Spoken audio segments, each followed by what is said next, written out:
नमस्ते सभी को। आज हम Bhagavad Gita chapter 14 the three modes of material nature के श्लोक 27 को कवर करने वाले हैं, जो कि इस चैप्टर का अंतिम श्लोक है।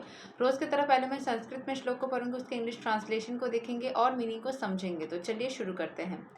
ब्रह्मणो हि प्रतिष्ठहाम अमृतस्या व्यस्यस्या च सस्वतस्या च धराम् अस्या सुखस्यैकान्तिकस्या च। And I am the basis of the impersonal Brahman, which is immortal, imperishable and eternal, and is the constitutional position of ultimate happiness. ठीक है, तो भगवान श्री कृष्ण खुद बोल रहे हैं कि वही है इम्पर्सनल ब्रह्मन का बेसिस। वो है इमॉर्टल, मतलब वो कभी मर नहीं सकते, इम्पेरिशेबल, कभी खराब नहीं हो सकते, eternal, and is the constitutional position of ultimate happiness.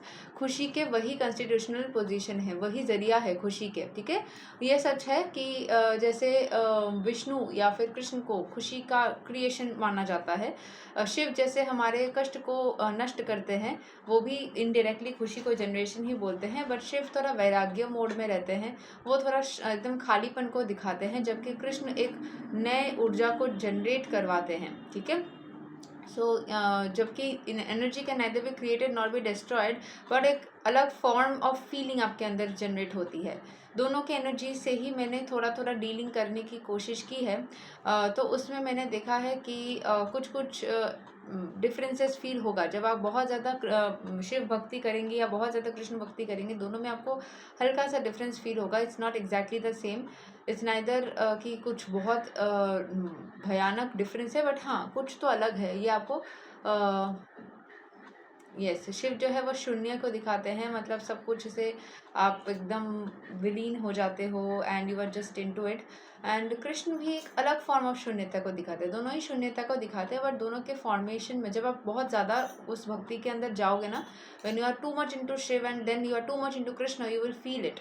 क्योंकि मैंने कोशिश की है, कितना मैं कर पाई हूँ मुझे नहीं पता, बट मैंने कोशिश की है। मेरे जीवन काल के मैक्सिमम टाइम मैंने शिव की भक्ति को में बिताने की कोशिश किया है। और फिर जब मैं कृष्ण की बनी तो मैं जितना समय हो सका मैंने कृष्ण की भक्ति को करने की कोशिश की है। दिल से तो मैं शिव को अपना गुरु मानती हूँ, मेरा सब कुछ है, बट हाँ कृष्ण भी कुछ कम नहीं है। चलो यहाँ के एक्सप्लेनेशन को पढ़ते हैं। The constitution of Brahman is immortality, imperishability, eternity and happiness. Brahman is the beginning of transcendental realization. Paramatma, the super soul, is the middle, the second stage in transcendental realization, and the supreme personality of Godhead is the ultimate realization of the absolute truth. Therefore, both Paramatma and the impersonal Brahman are within the supreme person.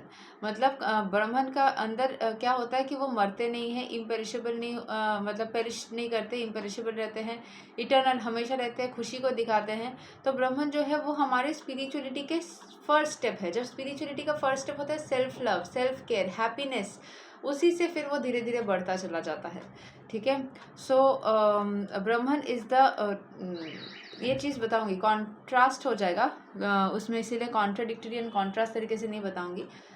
Bhagavad Gita या फिर विष्णु पुराण या जो भी बताए उसके हिसाब से कृष्ण ही परम पिता है, एंड शिव पुराण या शैव के हिसाब से शिव ही परम पिता है। तो इसीलिए इस वितर्क में ना जा कर के जब जो पढ़ते हैं अभी उसी का मज़ा लेते हैं, क्योंकि ऐसे कॉन्ट्रास्टिंग फीलिंग मुझे मेरे अंदर बहुत आती थी। मैं परम शैव से जब मैं इसके अंदर घुसने लगी तो मुझे बहुत कॉन्ट्रास्टिंग लगा, क्योंकि मैं हमेशा शिव को परम सत्य समझ कर के बड़ी हुई थी। अपने जीवन काल के 18-19 साल के बाद जब मैंने विष्णु के बारे में मायापुर जाकर के ऐसा सुना तो मैं खुद अंदर से बिलीव नहीं कर पा रही थी।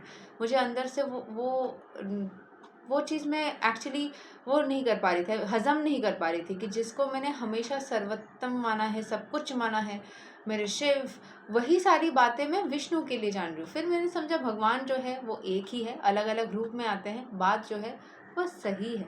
ठीक है,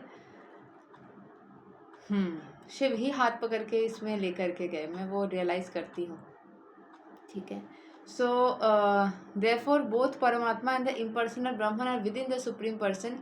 It is explained in the 7th chapter that material nature is the manifestation of the inferior energy of the Supreme Lord. The Lord impregnates the inferior material nature with fragments of the superior nature, and that is the spiritual touch in the material nature. When a living entity conditioned by its material nature begins the cultivation of spiritual knowledge, he elevates himself from the position of material existence and gradually rises up to the Brahman conception of the Supreme. The attainment of the Brahman conception of life is the first stage of self-realization. At this stage, the Brahman realized person is transcendental to the material position, but he is not actually perfect in Brahman realization. If he wants, he can continue to stay in the Brahman position and then gradually rise up to Paramatma realization and then to the realization of Supreme Personality of Godhead. मतलब एक इंसान को directly भगवान के साथ वो connection अगर feel करने के लिए प्रॉब्लम हो रहा है, वो स्टेप बाय स्टेप कर सकता है. खुद को पहले सिर्फ पॉजिटिविटी में लाए, फिर थोड़ा और, फिर थोड़ा और, फिर थोड़ा और कर करके वो उस कंप्लीट मतलब ईश्वर के साथ में एक हो जाने की एनर्जी तक वो लेके जा सकता है खुद को. At this stage, the Brahman realized person is transcendental to the material position, but he is not actually perfect in Brahman realization. If he wants, he can continue to stay in the Brahman position and then gradually rise up to Paramatma realization and then to the realization of the Supreme Personality of Godhead. There are many examples of this in Vedic literature. The 4 Kumaras were situated first in the impersonal Brahman conception of truth, but then they gradually rose to the platform of devotional service. जैसे 4 कुमारास के बारे में बोला गया है, वो पहले ऐसे ही थोड़े से इम्पर्सनल ब्राह्मण के कंसेप्शन में थे, फिर धीरे धीरे वो एकदम डिवोशनल सर्विस में चले गए. One who can not elevate himself beyond the impersonal conception, मतलब इम्पर्सनल मतलब भगवान को मनुष्य रूप में नहीं देख सकते, निराकार रूप में भी देखना चाहते हैं. जैसे कि मैं भी निराकार रूप में देखना पसंद करती हूँ ज़्यादा भगवान को. पर्सनल फॉर्म मतलब इंसानी रूप में जो भगवान आए थे उसमें खुद भगवान को एक्सेप्ट नहीं कर पाते हैं जो लोग. वो जिस तरीके से एक्सेप्ट कर पाए उस तरीके से शुरू तो करे. Runs the risk of falling down in Shrimad Bhagavatam it is. लेकिन यहाँ पे बोला जा रहा है कि अगर वो एकदम भी उस तरीके से नहीं सोच पाते हैं तो उनको हो सकता है कि कॉन्सेंट्रेशन ब्रेक हो जाए या उस चीज़ को कंटिन्यू ना कर पाए, ऐसा पॉसिबिलिटीज़ है. In Srimad Bhagavatam, it is stated that although a person may rise to the stage of impersonal Brahman without going further with no information of the Supreme Person, his intelligence is not perfectly clear. मतलब बहुत कोई easily वो निराकार भगवान के रूप को feel कर सकता है, लेकिन अगर वो भगवान के मनुष्य रूप में जब वो आए थे, पर्सनल फॉर्म में आए थे, उसमें ना जा पाए तो बहुत सारे टाइम पे उनकी माइंड क्लियरली भगवान तक कनेक्ट नहीं कर पाती है, कॉन्सेंट्रेशन नहीं होता है. जैसे इस्लाम में भी उस परम ईश्वर को उस मतलब ऑलमाइटी को वैसे देखा जाता है ना कि वो है कहीं पे भी, उनको किसी रूप में नहीं देखा जाता. वैसे जो निराकार साधना करते हैं वो भी वैसे ही करते हैं, है ना. तो अगर आप उस चीज़ को करते हो, अगर आप उस रूप में ईश्वर को देखना चाहते हो कि ईश्वर जो है वो निराकार रूप में है, तो फिर उसको मेंटेन करके रखना माइट बी लिटिल डिफिकल्ट. ठीक है.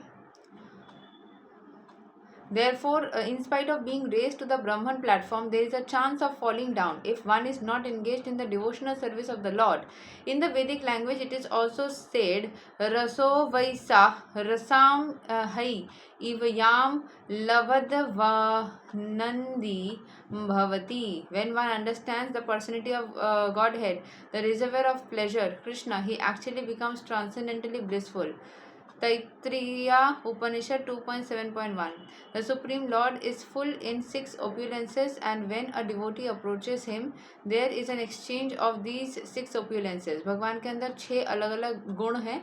जब भी कोई डिवोटी भगवान के करीब जाता है तो वो भी वो 6 गुण को पा लेता है.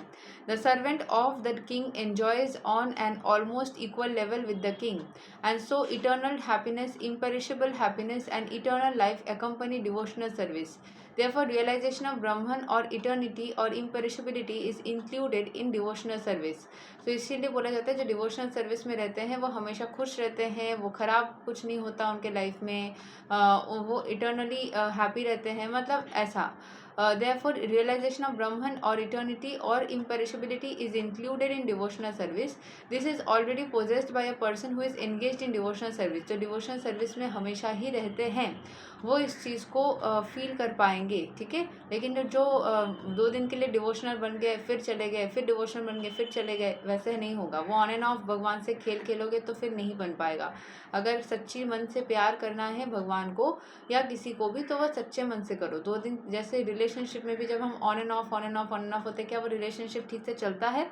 क्या वो टिकता है? आप ही बताइए, क्या वो चलता है या टिकता है? नहीं ना। सो ऐसे ही कोई भी चीज़ को चलाने के टिकाने के लिए, चाहे वो परमेश्वर हो, इंसान हो, जानवर हो, प्लांट्स हो, आपको रेगुलरिटी मेंटेन करना होगा, या आप खुद हो। The living entity, although Brahman by nature, has a desire to lord it over the material world, and due to this he falls down.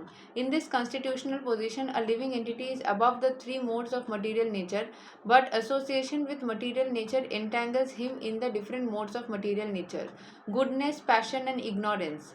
Due to the association of these 3 modes, he desires to dominate the material world is there.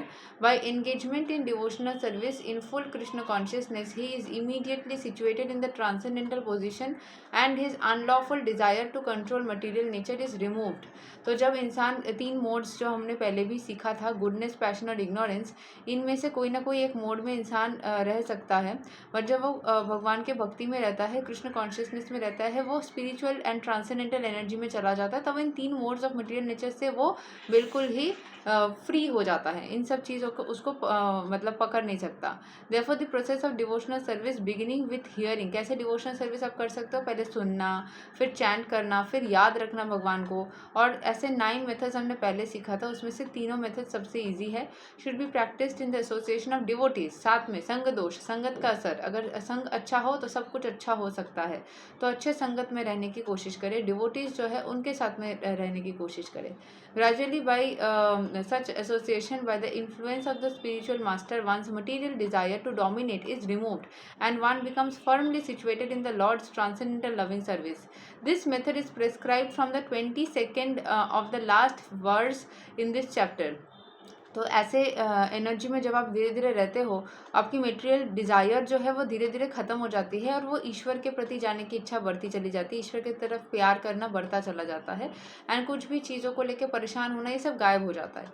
This method is prescribe from the 22nd to the last verse of this chapter. मतलब इस chapter का जो 22nd है verse मैंने श्लोक, उसमें भी ये चीज़ को बताया गया है। मतलब method is prescribed from the 22nd to the last verse of this chapter। मतलब 22 to 25 वाला जो श्लोक है, 26, 27 सब में ही इस चीज़ को बोला गया है इस चैप्टर के, जो हमने बड़े बड़े श्लोक्स पढ़े थे।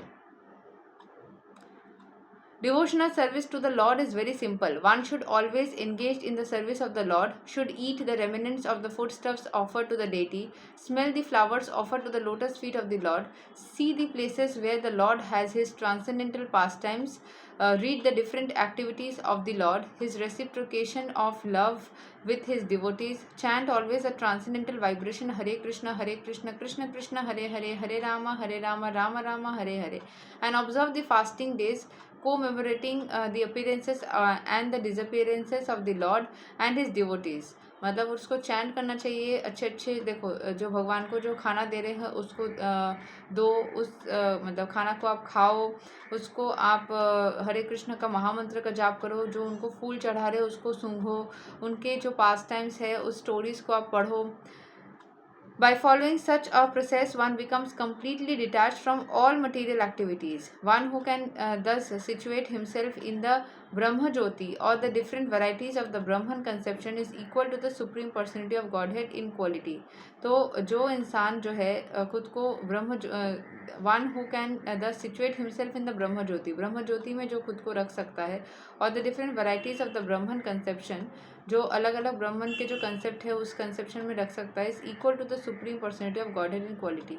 वो खुद को जो इस पॉजिटिविटी के वाइब्रेशन में रह सकता है वो खुद भगवान जैसा ही बन जाता है, can be compared with two Lord. Thus end the Bhakti Vedanta purports to the 14th chapter of the Srimad Bhagavad Gita in the matter of the 3 modes of material nature। यहीं तक है श्लोक number 27 and the chapter 14 ends here. कोई एक fragment भगवान तो नहीं बन सकता, लेकिन भगवान के जैसे खुद को पॉजिटिव रख सकता है।